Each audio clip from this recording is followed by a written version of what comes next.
melaksanakan permohonan para pemohon sepanjang pengujian norma pasal 169 huruf Q Undang-Undang 7 2017 tidak dapat diterima. 2. Menolak permohonan para pemohon untuk selain dan selebihnya.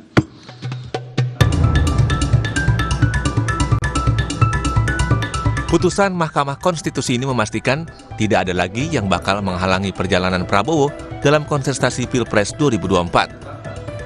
Sehari sebelumnya Prabowo juga telah mengumumkan calon pendampingnya, yaitu Gibran Rakabuming Raka. Keputusan ini menjadi sorotan, tak lain karena sosok yang dipilih adalah putra sulung Presiden Joko Widodo. Tak hanya itu, Gibran saat ini juga berstatus kader PDI Perjuangan. Kita telah berembuk secara final, secara konsensus, seluruhnya sepakat mengusung Prabowo Subianto sebagai calon presiden Koalisi Indonesia Maju untuk 2024-2029 dan Saudara Gibran Rakabuming Raka sebagai calon wakil presiden dari Koalisi Indonesia Maju. Soal statusnya sebagai kader PDI Perjuangan, Gibran mengaku sudah berkomunikasi dengan Ketua DPP PDIP Puan Maharani. Kemarin dijadwalkan Pak Sufmi Dasko itu. Tungguin aja, ya. Dora santai, jadi orang itu santai aja, ya. Aku tak ngerambung ke gawean. Program-program di Kota Solo gimana, Mas? Aku tak ngerambung ke gawean. Program yang BUMN. Pembangunan di Solo gimana, Mas? Insya Allah lanjut terus ya. Jadi Mas jadi kader PDIP Percaya berarti, Mas? aku. Kemarin Jumat malam saya sudah komunikasi dengan Mbak Puan dan Pak Arsyad. Itu jawaban saya. Komunikasinya apa, Pak? Makasih ya. Yuk. Komunikasinya yang Pamit atau jelas. gimana, Mas? Udah ya. Pamit atau gimana itu kemarin tuh? Sudah saya komunikasikan. Ya. Tak hanya status sebagai kader PDIP, arah dukungan Presiden Joko Widodo pun menjadi pertanyaan. Belakangan, isu Jokowi mendukung Prabowo kian menguat seiring keakraban yang ditunjukkan keduanya dalam sejumlah momen. Belum lagi, putra bungsunya, Kaisang Pangarep, yang sempat mengaku kagum pada Prabowo. Jokowi saat ini masih berstatus kader PDIP yang mau tak mau harus mendukung Ganjar Pranowo dan Mahfud MD yang diusung partainya. Tapi sebagai presiden, Jokowi menegaskan mendukung semua pasangan calon. Pak, ada Mbak Puan, ada Pak Prabowo. Nah, kalau Mbak Puan kan tadi sempat mau nanya ke Pak Jokowi, apakah Pak Jokowi masih dukung Pak Ganjar dan PDIP? Dukung semuanya untuk kebaikan negara ini. Berarti dukung Pak Ganjar, dukung Pak Prabowo, dukung Pak Anies, begitu Dukung Pak Jokowi? semuanya untuk kebaikan negara ini. Sikap Jokowi ini pun diapresiasi Puan Maharani dan menyebutkan sebagai sikap negarawan.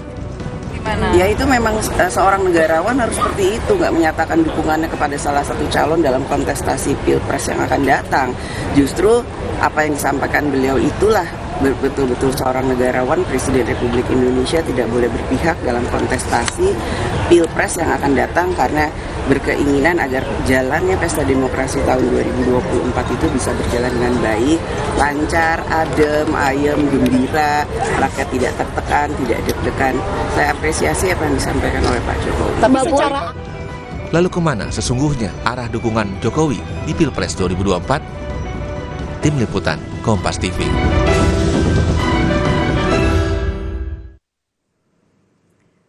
Saudara, bakal calon Presiden Koalisi Indonesia Maju Prabowo Subianto ini resmi memilih putra sulung Presiden Joko Widodo Gibran Rakabuming Raka sebagai calon wakil presiden yang mendampinginya di Pilpres 2024. Selain status Gibran sebagai kader PDI Perjuangan, muncul pula pertanyaan terkait arah dukungan Jokowi karena PDIP ini mengusung Ganjar Pranowo dan Mahfud MD.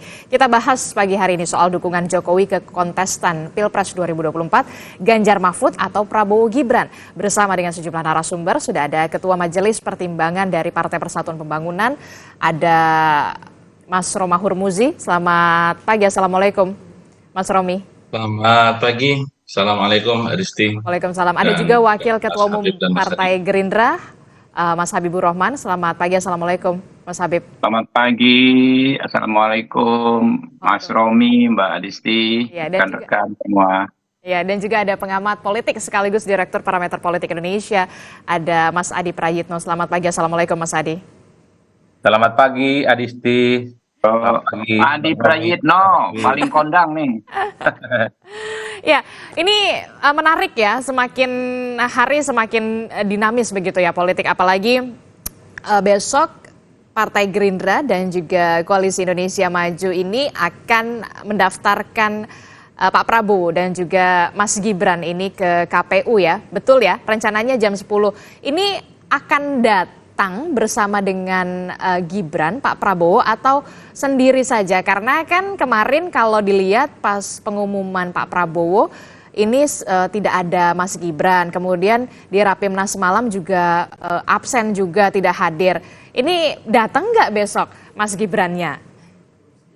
Tentu datang ya. Kan beliau yang akan mendaftar, dan setahu saya juga nanti akan dikonfirmasi soal beberapa dokumen, dan tentu ada juga beberapa dokumen yang akan diserahkan oleh beliau langsung. Jadi dapat dipastikan Mas Gibran akan hadir besok di KPU jam 10. Oke, berarti betul ya, dipastikan besok Mas Gibran ini hadir bersama dengan Pak Prabowo. Ya. Nah, kalau kemarin-kemarin kenapa nih Mas Gibran nggak hadir saat Pak Prabowo mengumumkan bacawa pres, kemudian di Rapimnas juga tidak hadir Mas Gibran? Alasannya apa? Ya, setahu saya ada beberapa alasan ya. Alasan pertama mungkin terkait kesibukan Mas Gibran sebagai wali kota Solo ya. Terutama ketika pertemuan para ketua umum partai politik di kediaman Pak Prabowo di Kartanegara. Nah, kemudian acara kemarin Gerindra di Dharma Wangsa itu adalah acara internal. Memang kami tidak mengundang satupun orang di luar Partai Gerindra. Kami mendengarkan ya masukan dari struktur kami, DPD yang membawa amanah dari DPC, PAC hingga ranting soal dukungan mereka kepada Mas Gibran ini. Oke, tapi memang agak berbeda nih dengan pasangan-pasangan sebelumnya loh Mas Habib. Kalau pasangan Anies Muhaimin ini hadir, kompak, kemudian Pak Ganjar juga dan Pak Mahfud juga hadir. Ataukah memang ketidakhadiran Mas Gibran ini karena memang KTA-nya masih merah, masih kader PDI Perjuangan? Jadi kita pertama, walaupun kita berbicara soal politik, tentu kita tidak boleh mengabaikan aspek legal formal, aspek hukum. Betul. Karena kan sesuai dengan konstitusi ya, seseorang itu dijadikan capres atau cawapres diajukan oleh partai politik atau gabungan partai politik ya. Kemudian di Undang-Undang Partai Politik juga diatur bahwa seseorang bisa maju dari partai politik manapun yang mengajukannya. Tidak harus tempat orang tersebut berasal atau dari mana dia berpolitik. Kita contoh misalnya Pak Yusuf Kalla ya 2 kali 2004-2014 maju dari partai politik atau koalisi yang bukan tempatnya berasal. Jadi urusan ya hal ihwal keanggotaan yang bersangkutan dengan partai politik asalnya adalah kemerdekaan yang bersangkutan sendiri. Tetapi soal pendaftaran, soal regulasi ya ke KPU itu tidak ada keharusan dan tidak ada relevansi seseorang dengan keanggotaan orang tersebut di partai politik. Bahkan seseorang yang tidak berstatus anggota partai politik manapun bisa saja diajukan sebagai calon presiden atau calon wakil presiden, misalnya Pak Anies Baswedan, kemudian Pak Mahfud MD. Oke, jadi menurut Mas Habib, jadi tidak perlu dipersoalkan begitu ya, dari mana kemudian dari partai politik mana, kemudian dari capres dan juga bacawa presnya begitu ya, Mas Habib ya? Ya, kalau kita tumpuannya pada regulasi begitu, dan etika, kemudian moralitas, tentu kan dasarnya juga regulasi ya. Jadi hal ihwal hubungan antara Mas Gibran dengan PDIP itu mutlak domain kemerdekaan Mas Gibran dan PDIP. Kami tidak mengintervensi urusan tersebut. Oke, tapi sudah ada sebelum pengumuman ini sudah ada komunikasikah ke PDI Perjuangan atau cukup Gibran? Ya itu yang saya bilang ya, Mas Gibran adalah subjek politik yang sudah matang, sudah bisa mengambil keputusan sendiri ya, sehingga urusannya beliau adalah dengan partai politiknya. Tidak ada kewenangan kami untuk mengintervensi ya, baik dalam bentuk komunikasi atau apapun dengan PDI Perjuangan.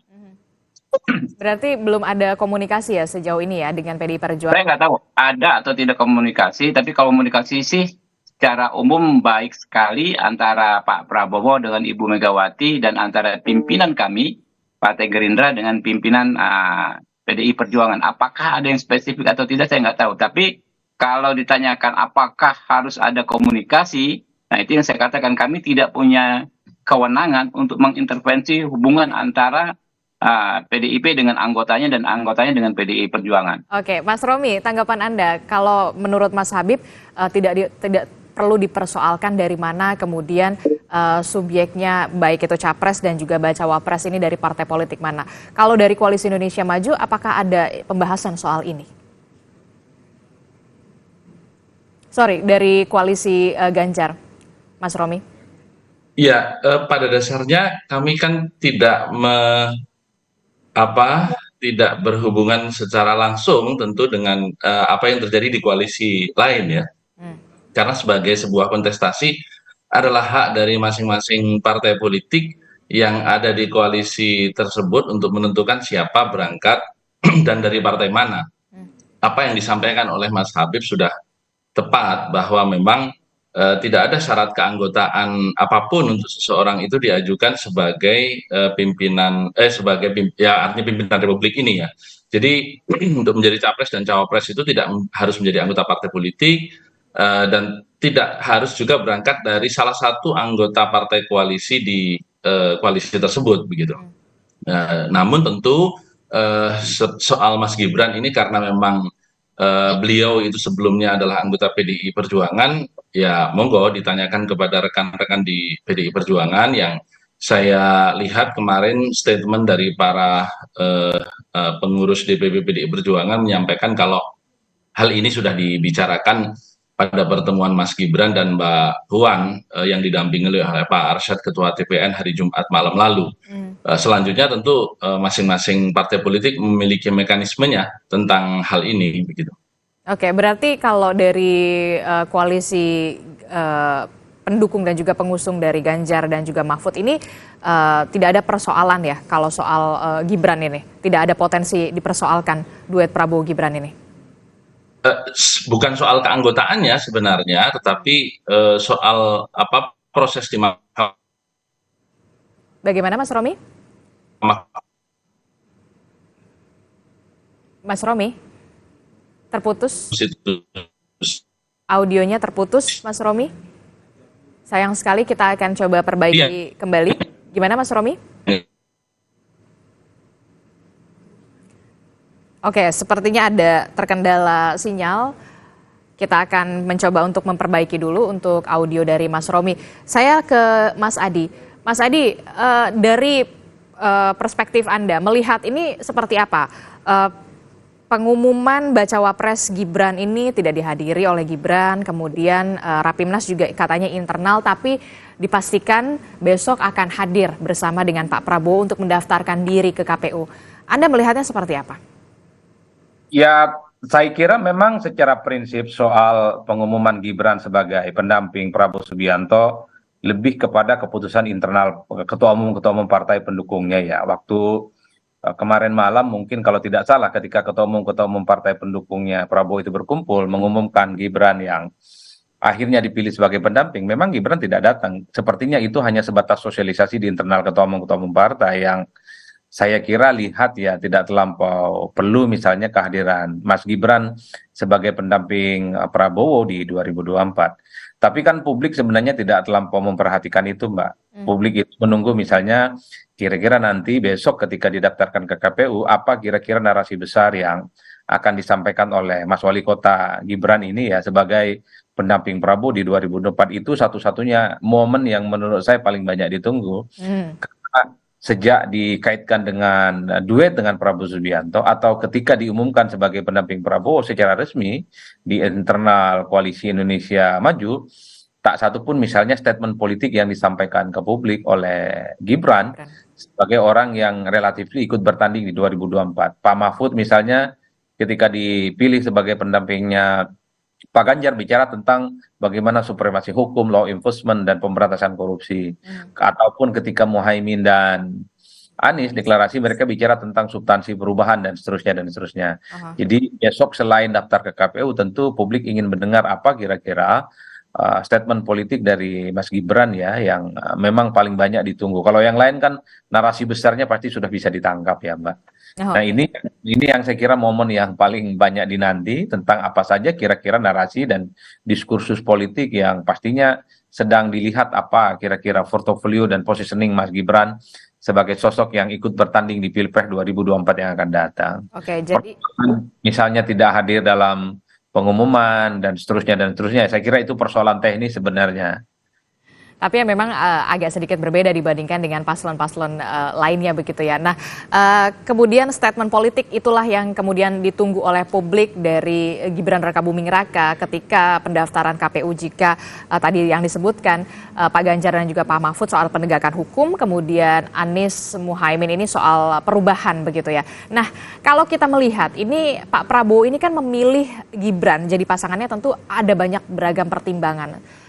Apakah otomatis dengan memasangkan atau mendapuk Gibran Rakabuming Raka sebagai bakal calon wakil presiden dari Prabowo ini akan otomatis Jokowi ini akan mendukung Prabowo Gibran ataukah memang kemudian tetap tegak lurus ke partai pendukung Ganjar Mahfud kalau dari analisa Anda, Mas Adi?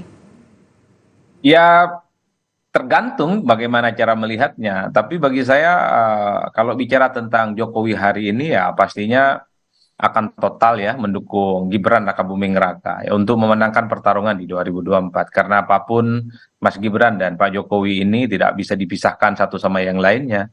Ini ada hubungan biologis yang saya kira memang tautan politiknya akan seiring dan bersama. Saya kira sudah menjadi konsumsi umum bahwa Pak Jokowi ya secara politik berbeda dengan PDIP. Kalau tidak berbeda dengan PDIP, tidak mungkin akan ikut mendoakan dan merestui Mas Wali Kota ya untuk bisa bersandingan dengan Prabowo Subianto dan berhadap-hadapan dengan calon yang diusung oleh PDIP, Mas. Nah, siapa namanya Pak Ganjar Pranowo ya. Jadi bagi saya dalam konteks ini tak ada perdebatan lagi, Mbak. Pak Jokowi itu kemana arah politiknya? Pak Jokowi sudah tak di PDIP lagi secara politik dan kepentingan ya.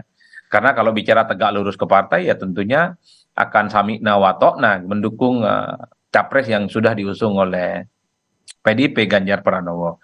Oleh karena itu dulu saya memang melihat bahwa Pak Jokowi itu akan tegak lurus dengan PDIP dan ikut mengkampanyekan dan memenangkan Ganjar Pranowo di Pilpres.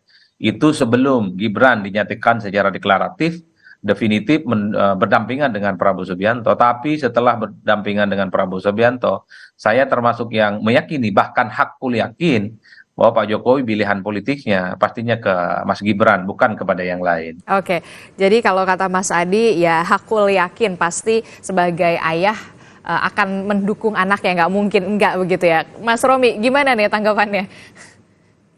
Ya, pertama kita tentu menghargai ya bahwa Pak Jokowi sampai hari ini masih tercatat sebagai anggota PDI Perjuangan dan tentunya saya tidak bisa dan tidak berani menyimpulkan kemana dukungan Pak Jokowi karena yang tampak dari statement beliau setelah kemarin upacara Hari Santri tanggal 22 di Surabaya beliau menyatakan dukung semua. Karenanya kita tentu berasumsi bahwa pendapat beliau itu benar. Meskipun ketika kita berbicara eksistensi atau kehadiran beliau atau simbol-simbol beliau itu tidak kemudian hadir di semua pasangan. Tentu dalam hal ini beliau posisinya bisa kita tebak akan lebih berat kepada putranya karena memang secara emosional pasti lebih terikat ketimbang pada partainya. Tetapi kalau kemudian rekan-rekan di PDI Perjuangan sampai hari ini kemudian juga masih seperti statement Mbak Puan tadi berjiwa negarawan dan seterusnya, itu juga hal-hal yang sah saja. Mbak Adisti, kita berhadapan dengan seorang politisi ulung, Pak Jokowi, saya kira salah satu politisi terulung setelah reformasi ini, yang memang sangat menarik karena kenapa pada Anda sisi yang lain menyebutnya Jokowi politisi ulung? Sangat ulung, karena coba bayangkan Mas Bobi, menantu beliau itu sampai dengan beberapa hari yang lalu masih mengatakan, wah saya dukung kakak saya dong, nanti saya nggak bisa pulang ke Solo. Tiba-tiba 2-3 hari yang lalu Mas Bobi mengatakan saya tetap loyal kepada partai saya, PDI Perjuangan. Artinya Pak Jokowi itu betul-betul membagi, bisa dikatakanlah sempurna. Tinggal Mas Kaisang aja ini bersama partainya akan ke siapa, karena kan sudah datang ke Mbak Puan, sudah datang ke Pak Prabowo. Meskipun di beberapa podcast beliau terlihat bahwa ada kaos Pak Prabowo di dalam pakaiannya, tetapi secara resmi memang partainya belum melabuhkan sikap. Tinggal kita tunggu. Saya kira Mas Habib juga mungkin akan lebih tahu kalau memang akan ada dukungan secara pasti ke Pak Prabowo. Kita lihat tanda-tanda kehadiran Pak Jokowi, istilah saya. Artinya dari sikap menantunya, dari sikap putranya yang satu lagi. Ini kalau kemudian juga berbeda dengan Mas Gibran, ini kan menunjukkan keulungan luar biasa dari seorang Pak Jokowi, dan saya kira hari ini semua pengamat, semua politisi betul-betul terkaget-kaget dengan sikap-sikap beliau begitu. Oke, koalisi pendukung dan juga pengusung Ganjar Mahfud ini tak khawatirkah kemudian suara dari grassroots-nya Jokowi ini akan beralih ke Gibran dan juga Prabowo? Kalau kita lihat dari respon netizen ya, baik pada saat Mas Gibran diumumkan atau yang lebih lagi pada saat putusan Mahkamah Konstitusi dibacakan hari Senin yang lalu. Sebenarnya gelombang penolakan dari netizen atau gelombang sentimen negatif itu bisa dikatakan 95% sampai dengan 99% ya, karena ketika kemarin saya podcast di salah satu kanal pun rekan-rekan di podcaster itu menyatakan kami mencoba mencari pengamat atau pakar tata negara yang setuju dengan putusan MK itu tidak satu pun ada. Artinya bahwa memang reaksi negatif dari netizen itu luar biasa. Beberapa podcast saya di beberapa kanal juga saya selalu baca komen-komennya itu memang ya 90% memang negatif. Karenanya saya selalu katakan bahwa memang betul Pak Jokowi ini di dalam beberapa survei beberapa pekan lalu sampai dengan beberapa pekan lalu masih memiliki approval rating yang tinggi dan juga memiliki influencing power sampai dengan 15% dari pemilih. Tetapi dengan adanya gelombang putusan MK yang dinegatifisir oleh para netizen ini, saya kok ragu bahwa 15% itu masih ada. Jangan-jangan itu sudah jatuh ke titik nadir entah berapa. Ini tentu yang bisa menjawab rekan-rekan lembaga survei karena saya tidak punya angka. Karenanya kami meyakini bahwa ketika seseorang, katakanlah seorang selebgram sekalipun, dia melakukan sesuatu yang di luar pola dia sebagai selebgram yang kemudian menjadikan dia banyak follower, itu pun sudah diprotes orang. Jadi ketika kita hadir di ruang publik, karena kita ini anak kandung transparansi di era media sosial ini, maka sesungguhnya konsistensi terhadap sikap-sikap kita, nilai-nilai Jokowi itu sendiri akan menjadi patokan. Karena beberapa komentar misalnya, wah Pak Jokowi sekarang tidak Jokowi lagi, misalnya seperti itu, itu juga tidak sedikit yang seperti itu. Sehingga kami meyakini bahwa Ganjar Mahfud akan tetap solid dan bahkan lebih banyak menuai dukungan dari respons netizen yang luar biasa itu. Oke, tidak bisa dipungkiri kemudian banyak sekali narasi negatif ketika usai putusan Mahkamah Konstitusi soal batas usia capres dan juga cawapres 40 tahun atau yang pernah berpengalaman. Lalu bagaimana Partai Gerindra dan juga Koalisi Indonesia Maju mengcounter ini? Jangan sampai kemudian ini yang dikhawatirkan justru menggerus elektabilitas dari pasangan Prabowo dan juga Gibran Rakabuming Raka. Jangan dijawab dulu Mas Habib, kita akan jeda dulu sejenak. Tetaplah bersama kami di Sapa Indonesia Pagi.